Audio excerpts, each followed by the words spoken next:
Hello everyone, welcome back to our new session. अभी हम लोग कर रहे हैं get PYQ solution CS and IT. अभी हम लोग देख रहे हैं 2026 का पीवाईक्यू सॉल्यूशन, जो कि क्वेश्चन पेपर सेट 1 का है।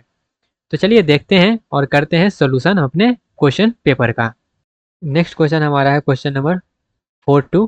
यहाँ पे दिया गया है कंट्रोल फ्लो ग्राफ दिया गया है यहाँ पे, और उसके बाद बोल रहा है क्या, which one of the following option correct listed list of the redundant expression. क्या बोला है, रिडंडेंट एक्सप्रेशन कौन सा है वो बताना है। किसमें? बेसिक ब्लॉक हमारा जो है B4 और B5 में। और आपको यहाँ पे ऑल वेरिएबल और इंटीजर यहाँ पे आपको मेंशन है, यहाँ पे दिया गया है। सिंपल सा, सबसे पहले आपको रिडंडेंट एक्सप्रेशन चाहिए। तो रिडंडेंट एक्सप्रेशन का मतलब होता क्या है वो समझना है।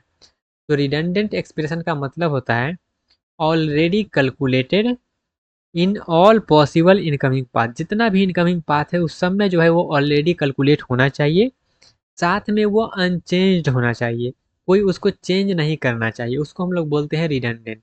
अगर मान लेते हैं ऐसा नहीं हुआ तो वो जो है हमारे पास रिडंडेंट नहीं होगा। ठीक है, तो रिडंडेंट का मतलब समझ में आया।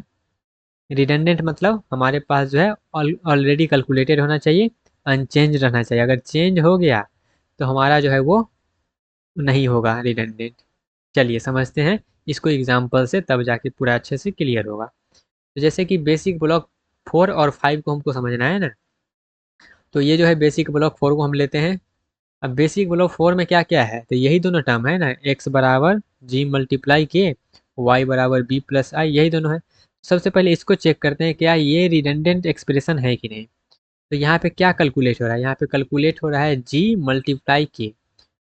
तो यहाँ पे बेसिक ब्लॉक 4 में आने का कौन कौन सा रास्ता है, तो एक इधर से आ सकते हैं, एक इधर से आ सकते हैं, दो रास्ता है। तो पहले एक रास्ते को पकड़िए। तो सबसे पहले हम लोग B1, उसके बाद B2, उसके बाद जो है B4, ये रास्ता को पकड़ते हैं। क्या इसमें हमारे पास कहीं पे G मल्टीप्लाई के हो रहा है क्या, देखिए कहीं पे G मल्टीप्लाई के हो रहा है। तो हाँ, यहाँ पे G मल्टीप्लाई के हो रहा है। जब वहाँ पे G मल्टीप्लाई के हो रहा है तो ये सेटिस्फाई कर रहा है, ऑलरेडी कैलकुलेटेड वाला सेटिस्फाई कर रहा है। ठीक है, और उसके बाद बोला है ऑल पॉसिबल इनकमिंग पाथ। तो एक पाथ तो ये भी है ना, तो इसमें सेटिस्फाई होना चाहिए, इसमें भी मिलना चाहिए। तो यहाँ पर भी मिल रहा है, हाँ। तो पहला तो सेटिस्फाई हो गया। क्या ये अनचेंज्ड है कि नहीं, क्या कोई कोई इसको चेंज कर रहा है, जी और के कहीं पे चेंज हो रहा है क्या, तो कहीं पे चेंज नहीं हो रहा है इसके बीच में। तो कहीं पे चेंज नहीं हो रहा है, तो हमारा जो है ये x बराबर जी मल्टीप्लाई ये हमारा जो है अननेसेसरी है, ये ऑलरेडी हमारा कैलकुलेट पहले से हो चुका है। तो ये हमारा क्या है, रिडंडेंट है। ये हमारा क्या है, रिडंडेंट है। तो रिडंडेंट है तो ये हमारा हो गया रिडंडेंट, मार्क कर देते हैं इसको, ठीक है। उसके बाद अगला पे आते हैं जो कि है y बराबर बी प्लस आई। तो y बराबर बी प्लस आई कहीं पे हो रहा है क्या, तो हाँ यहाँ पे तो हो रहा है, B1 में हो रहा है। जब B1 में हो रहा है तो उसके बाद देखना है क्या यहाँ पे जो है कहीं पे ये चेंज हो रहा है क्या, B या फिर I में से कहीं पे चेंज हो रहा है कोई। तो हाँ, B जो है यहाँ पे चेंज हो रहा है।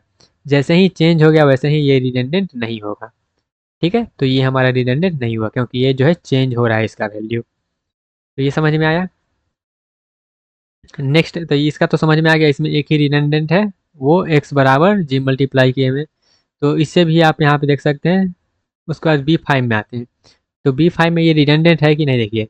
तो C प्लस एम कहीं पे हो रहा है क्या, तो इधर देखिए, इधर सभी पाथ में देखना है। एक पाथ कहाँ पे है, एक पाथ ये है, एक पाथ ये है।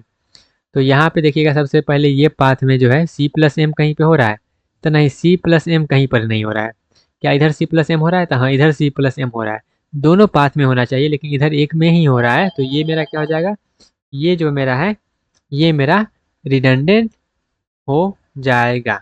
ठीक है, सॉरी ये हमारा रिडंडेंट नहीं होगा क्योंकि यहाँ पे ऑल पॉसिबल पाथ में ये नहीं है, नहीं है तो ये मेरा रिडंडेंट नहीं होगा। तो B5 में कोई भी रिडंडेंट नहीं है, और हमारे पास जो B4 है उसमें सिर्फ हमारा जो है एक ही रिडंडेंट है, जी मल्टीप्लाई के वाला। ओके, क्लियर हुआ। तो ये रहा इस क्वेश्चन का जो है सॉल्यूशन और एक्सप्लेनेशन। आई होप आपको ये क्वेश्चन जो है समझ में आया होगा। तो कोई सजेशन देना हो तो आप ज़रूर दे सकते हैं, और दूसरे क्वेश्चन के लिए आप जो है इस प्लेलिस्ट के सेक्शन में जाके दूसरे क्वेश्चन का सॉल्यूशन सीक्वेंस मैनर में देख सकते हैं। ओके, मिलते हैं अपने अगले क्वेश्चन में, तब तक के लिए bye bye, tata, take care and all the best.